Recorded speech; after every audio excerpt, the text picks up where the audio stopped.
Okay, we're back here on our program on health and wellness, a weekly TV show of the Camarines Medical Society and PAGCOR dito sa GNN TV48 Naga. And my guest for today is Dr. Wilbur Belleca, sarong expert on bones. So, padagos ang samoyang urolay dito. That, may mga importante ba yung equipment ang sarong hospital o sarong institution to determine really anong klaseng mga equipment yung gamit dito? Yeah. Sa practice po kang orthopedics, ang pinaka-basic sa mga is yung X-ray. Yung typical na X-ray. And then, kung dahil may po nga masyadong mahiling sa X-ray, nag-request po kami itong it's either CT scan or itong pigapon na MRI, magnetic resonance imaging. Ang pagkakaiba po kang duwa is ang MRI medyo mas malinaw siya. Maski ito pong saradit na ugat na hihiling sa MRI. Although may mga bago na din po ngunyan na CT scan, lalo na itong pigapon na high resolution CT scan, na almost parehas na din ang quality kang image. And then, hindi po sa tuya sa naga, igwa na po kitang CT scan, MRI, igwa din po kita itong DEXA scan na pigapon. Itong DEXA scan po, iyan itong nagme-measure kung may osteoporosis kita o mayo. Confirmatory test po siya for osteoporosis. Okay. Itong mga equipment na yan, is this covered by PhilHealth? Because normal lang, apod yan, it must be expensive. Yes. Depende po sa...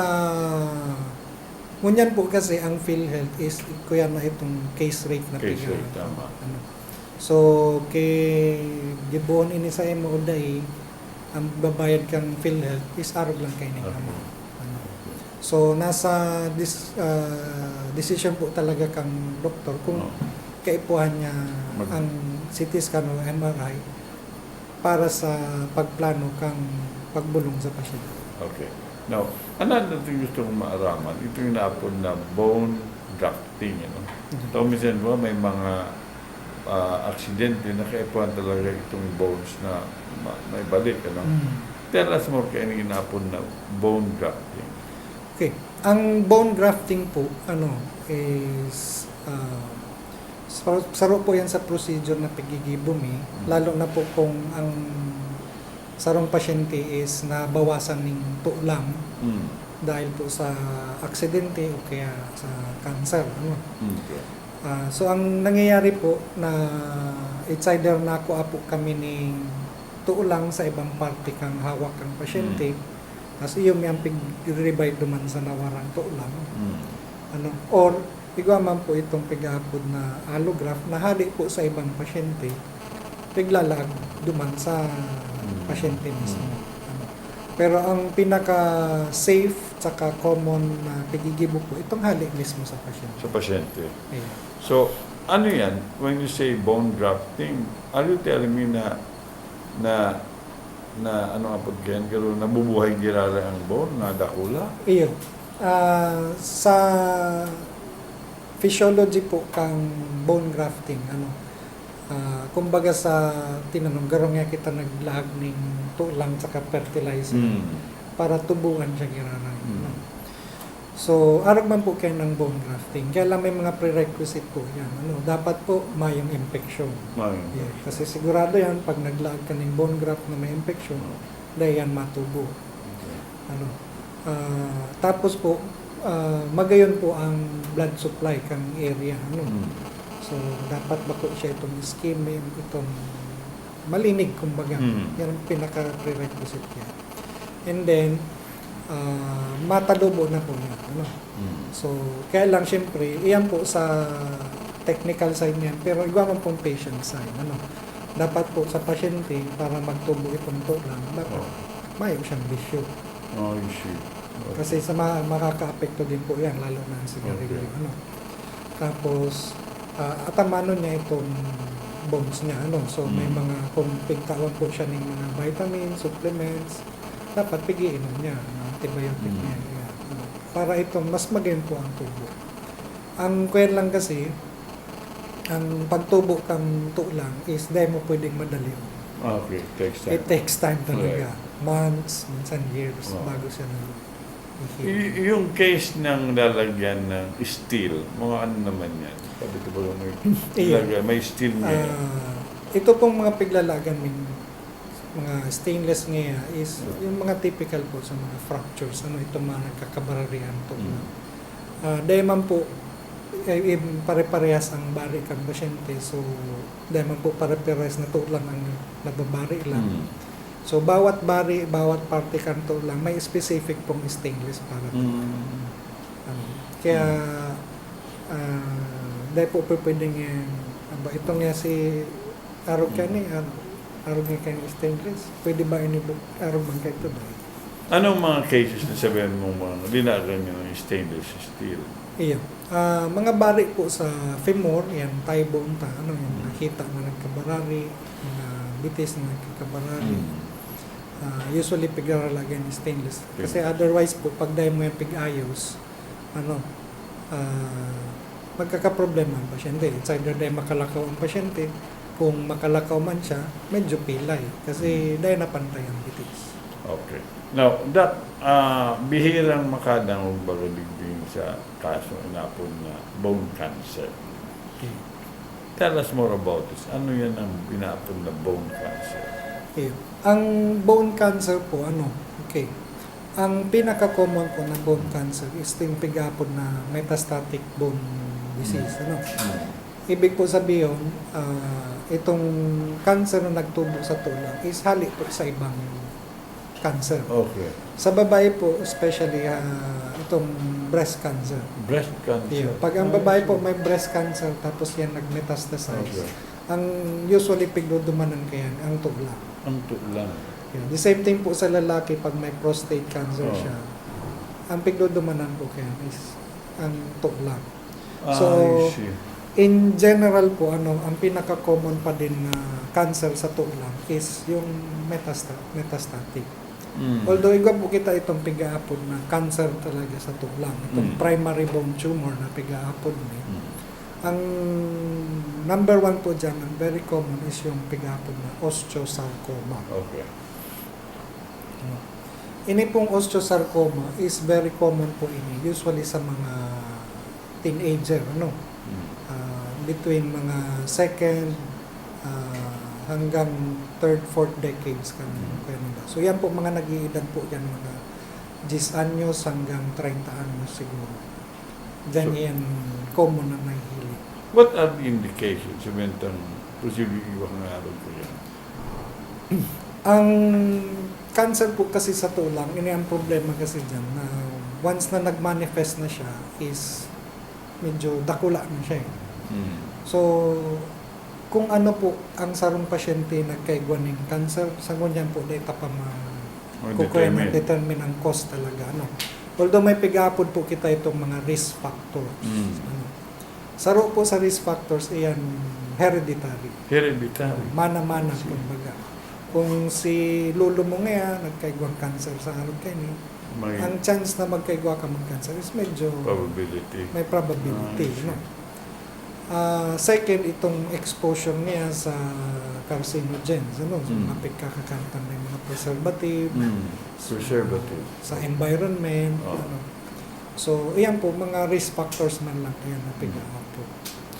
So, ang problema po kasi pag ika may cancer sa tulang, pag sadit pa po yan, nasa loob kang tulang, dahil pa po yan namamati.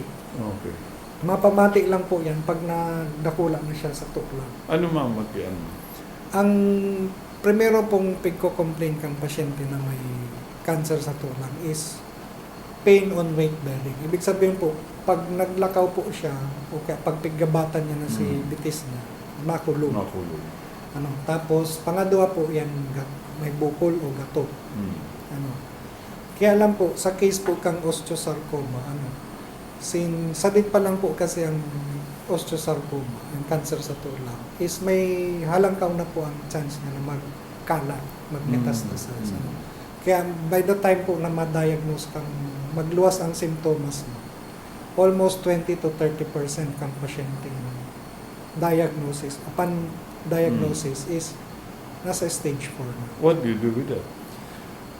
Ang kuya po, ang sunod na step kaya na examine mo na determine mo na ini may cancer. Ang sunod pong pigigibo dyan, pigbabiopsy. Biopsy. Okay. Ang biopsy po nakuha ning dikit na laman kang cancer ta, itong bukol. Tapos iyan po pigdadara sa laboratory, pig-examine po yan, Ngunyan, pag nagluwas na po ang resulta kang biopsy, ang tissue typing na pigyan po, ang next step po is actually chemotherapy. Dahil po makakapuon ang chemotherapy kung mayong resulta ang biopsy. Okay. Now, do we have a lot of case di siya bikularo kaya? Igwa po kitang mga kaso kaya usually po sa sarong taon siguro igwa po kitang nagkakapirang duwa o tulong na hilig. Which, as you said, medyo hereditary. Iya po. Mga, yan ang napot pa. Itong osteoporosis, itong mga magiging kuba. Kuya niyan, hereditary man yan. Iyo. Ang osteoporosis po is hereditary. Hereditary man yan. Yan po sa risk factors kang osteoporosis. Pero may mga dulahon kita na they reach the age of 90, naging kuba, pero they reach the age of 90. Iyo po. Kasi po, ang osteoporosis is garo siya silent disease siya. Dahil siya basta-basta siya nagpapamati. Nahihiling mo na lang so result niya, nagdikit-dikit nagkukuba ng gura. Pero since gradual po ang development, bako siya itong biglaan. Since gradual yung development, makaka-adjust po ang hawak ng pasyente. Nakaka-adjust po ang pasyente duman sa posture.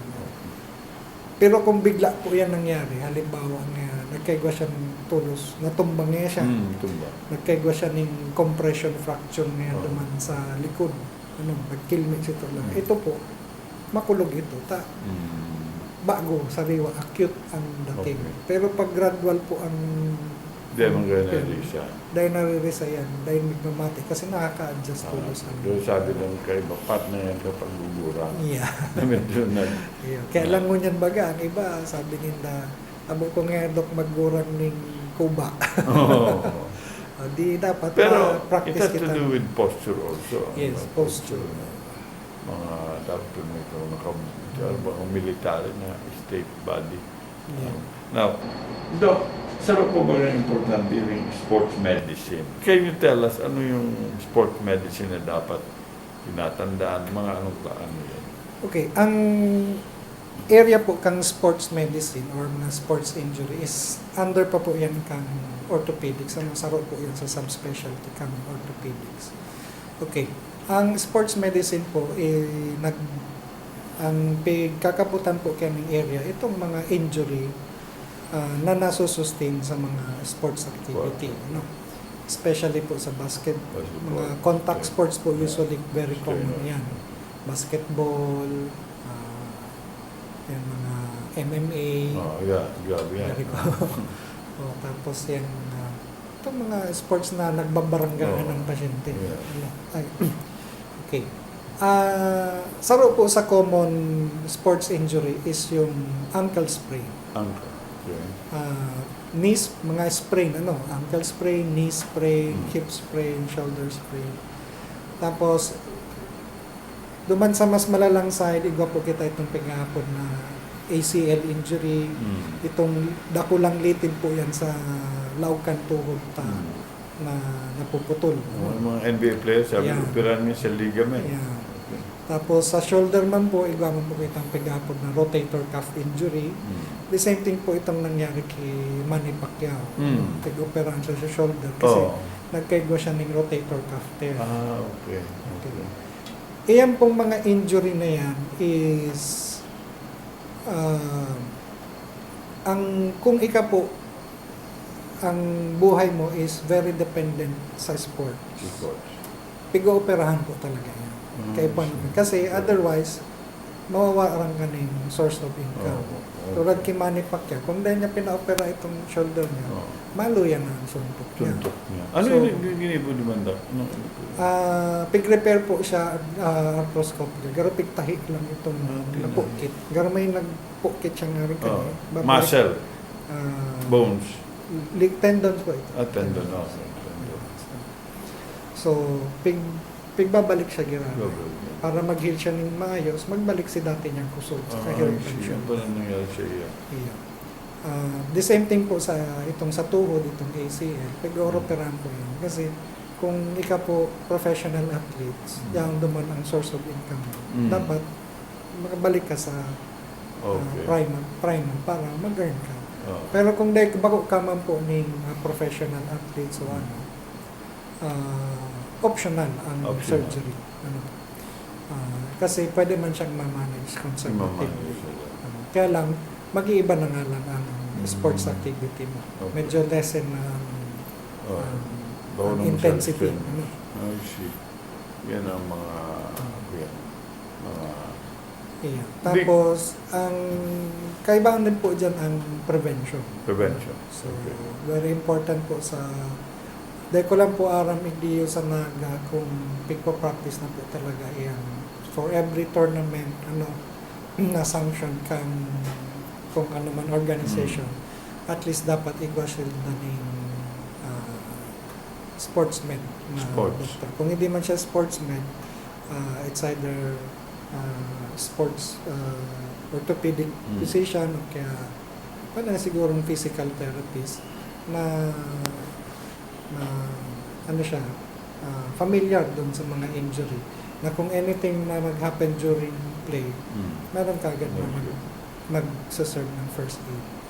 Importante yan, kasi normal doc ang observe ko pag may na-aksidente, may nahirap minsan talagang may lalagsin na hindi tayo maghiro. Siyempre kung naghihiro, sabi mo pwedeng may... po, mas ma-aggravate po ang kuya. Kaibahan po yan sa protocol sa first responders sa emergency cases.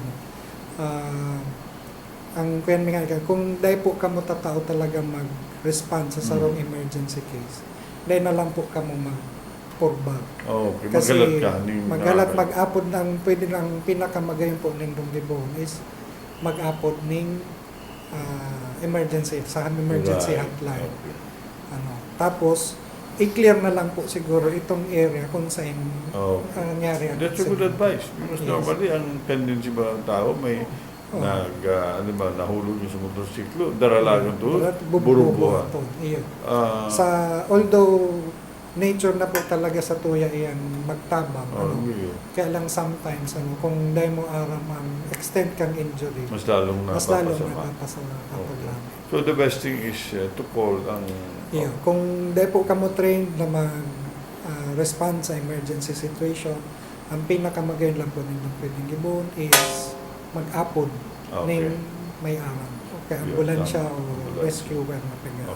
Now, sarap pang naadalan ko because I used to be a member ng varsity team. Ito bang bago makawat, muna ka mo? Luway-luway muna. Importante po ang warm-up. Sa in any sports activity. Kasi ang warm-up po, dyan po yan, may iwasan most of the accident sa sports. Kasi during warm-up, yung dyan itong stretching, nagigibot tapos pigpa-prime ta po si muscles na sa araw kaning activity. So, kaya nakukondisyon siya actually in a way na ready na siya. Condition na siya. And then even after playing, slowly maluway-luway ka. Even after po nung activity mo, before you usually pag-advise namin mga 15 to 20 minutes at 15 to 30 minutes cool down. And end up, ang iba sabi kaya, ang iba, pakatapos ng game, ma-shower tulos. Ano yan? ano talaga ang kwento dyan? Sa kuya po, personally, ang kwento ko dyan, itong 15 to 30 minutes cool down. Dahil muna ito. Dahil ka muna mag-shower tulos. Ang iba, pakatapos ng kawat, shower tulos. Pero if possible, mag-cool down muna. Mga Kasi sabi nga ni Baka mga gurang, napasma ka nga. Mapasmakan na yan. Yun. Na, Pasma ka nga. kuya. Pagal-pagal ka nga, karigos ka tulo. Okay. Well, I'm sure that will be medalan sa tuya, interesadong araman. I'm sure that will be sindang nanonood no, sa short na pag-guest mo sa muyang programa. Hindi. So, ang iba, inabot na kita ng oras na baka may mga kahaputan sinda. Sa in kanina makukontak, anong oras ang clinic hours and how can they get in touch with you? Yeah. Ko din po mapasalamat sa pag-imbita di sa programa. Ako po, ang clinic ko po is nasa St. Louis Center, dyan po sa may Mayon Avenue sa Naga City. Ang clinic ko po pag Lunes, Martes, Biyernes is 10 to 12, tapos ning aga, tapos 2 to 4 ning hapon. Tapos pag Huwebes, Sabado po hapon ang clinic ko. May clinic man po ako ning Huwebes ning aga sa Bicol Access. So, tapos, okay. Ang number ko po sa clinic, sa Globe is 0917-511-6385. Dublihan mo da, luway-luway mo lang. Sa Globe? Sa Globe po, 0917-511-6385. Okay. Sa Smartman po, 0999-882-9257. So, yan po ang number sa clinic. Pwede po nitong kontakin. So, okay. So, dakulang pasasalamat may kay Dr. Wilborn sa pag-guesting sa program. Actual programa ni Linda because he's also a member of the Camarines Medical Society. And of course, we'd like to thank also ang PAGCOR, because saro yan sa major sponsor ng programa kung taano talaga iwalitan yung programa. Mapasalamat man kami dito sa Avenue Hotel, because we would normally do the taping here. Aram mo ini programang ini nadadalan sa TV dyan sa GNN TV 48 Naga. You don't need a cable, all you need is just an antenna. Mapipick up mo kami and then madalan mo. For those na na-miss, aram mo pirang episode na ni, piga-upload mi man pala ini sa dyan sa internet. Igo dyan ning site, itong GNN TV Naga, madadalan din doon. So for those na gusto nyo reviewin, si mga episode, just open yung GNN TV Naga and you will see si mga episode because it's very educational ang programang ini.